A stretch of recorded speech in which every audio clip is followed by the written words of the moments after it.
Protests are continuing in St. Louis after the fatal police shooting of unarmed African-American teenager Michael Brown. Justice! You took my son away from me. You know how hard it was for me to get him to stay in school and graduate? You know how many black men graduate? Not many. Because you bring them down to this type of level where they feel like I don't got nothing to live for anyway. They're going to try to take me out anyway. On Saturday, August 9th, St. Louis, Missouri police shot dead Michael Brown, an unarmed African-American teenager. Authorities say officers were defending themselves, but eyewitnesses offered a different account. He shot again, and once my friend felt that shot, he turned around and he put his hands in the air, and he started to get down, but the officer still approached with his weapon drawn, and he fired several more shots. After hundreds attended a peaceful vigil on Sunday, headlines were dominated by the burning and looting of several area businesses. The Brown family released a statement condemning those actions. The Associated Press is reporting the FBI is now investigating Brown's death. As the Real News has previously reported, such actions are not isolated incidents. The Malcolm X grassroots movement released a report titled Operation Ghetto Storm, which found one African American is killed every 28 hours. Roughly about 40%, if you add it all up, were folks whose basically family members or they themselves were in some form of distress and called the police, seeking aid for someone who was disturbed, off their medication, dealing with some health issues or health-related crisis.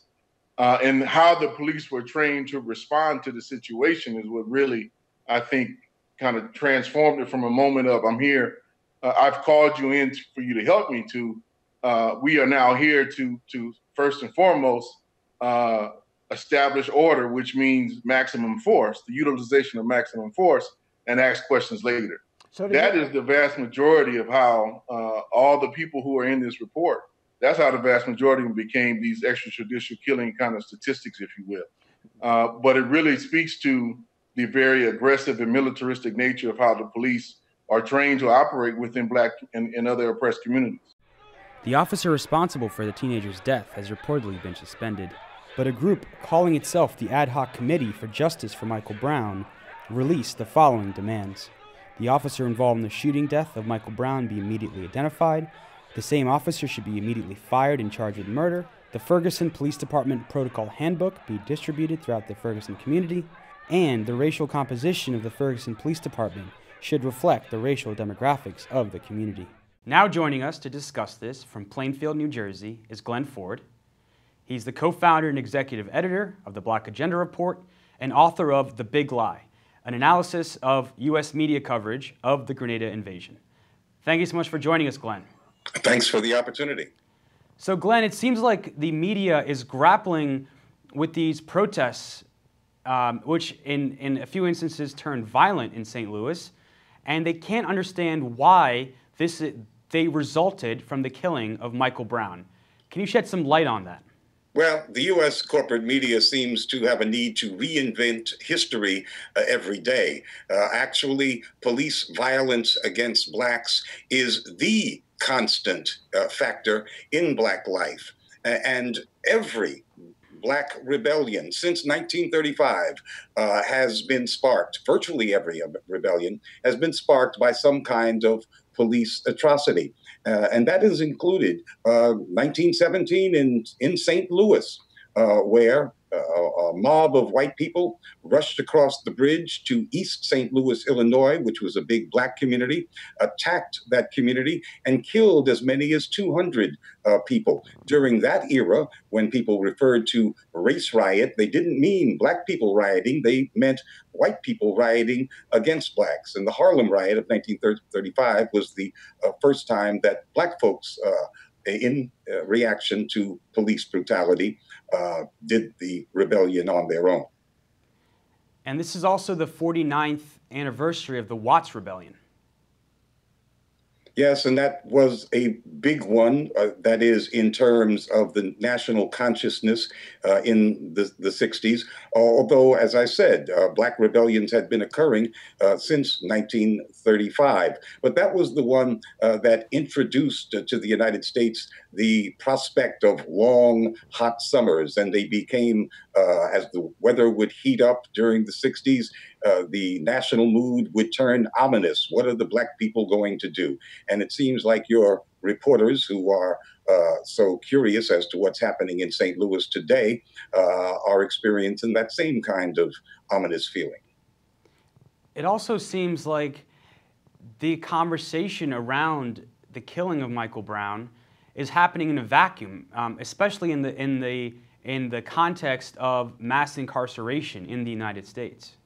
Yes, this has been a mass incarceration regime since the early 70s, since the end of the Black freedom movement. The 60s also saw a tremendous beefing up of police forces by both the Lyndon Johnson and Richard Nixon administrations. This is when the SWAT team was invented. This is when the police began to be militarized. And this is when every year the numbers of Blacks in the nation's prisons continued to rise. Until now, there are probably more than 9 times as many Black folks in prison as back in 1970. And to put that many people in prison, you have to do a whole lot of provocation on the street. And that's what was happening with Michael Brown when he met his death, when he was doing nothing except living while Black, which appears, if not to be illegal, a kind of state that requires the intervention of police.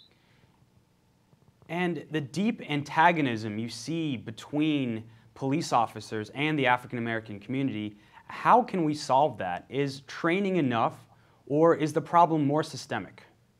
Well, they've been training these police forces for 50 years. Apparently, training does not work. What needs to happen is an abolition of the criminal regime that criminalizes Black people. That is the mass incarceration regime. If the police were not led to believe all across the nation, not just in the big and heavily Black cities, but all across the nation, that their job is to contain a potentially dangerous and subversive population of Black men, then they would behave differently. But that, in fact, is what they believe is their mission. And so until the mission changes, we will have continue to have these kinds of confrontations and fatalities and rebellions. And, you know, even one of the demands I read earlier from the ad hoc Committee for Justice on behalf of Michael Brown, they're demanding for a more racially inclusive police force. Is this an answer? We hoped so many decades ago, but we have found that that is not the case.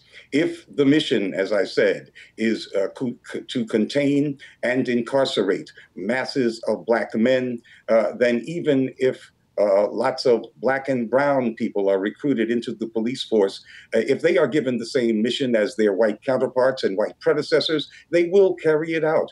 And the racist regime continues, even if the officers enforcing it are not white. And finally, Glenn, so I've been reading some of the comments online and on Twitter and blogs and websites from the white community. And even those that say they sympathize with the killing of with the family of Michael Brown, they seem to say or imply, I would suggest that things are dangerous for police officers. They have to defend themselves. They have to be given the benefit of the doubt when they're in these dangerous situations. What's your response? Well, actually, being a police officer in the United States is not one of the most dangerous occupations, although you hear constant propaganda saying that it is. The numbers don't lie. It would be far less dangerous if they were far less provocative. When they stop being so provocative, then the situations in which death to them will be fewer. Glen Ford, thank you so much for joining us. Thank you for the opportunity. Thank you for joining us on the Real News Network.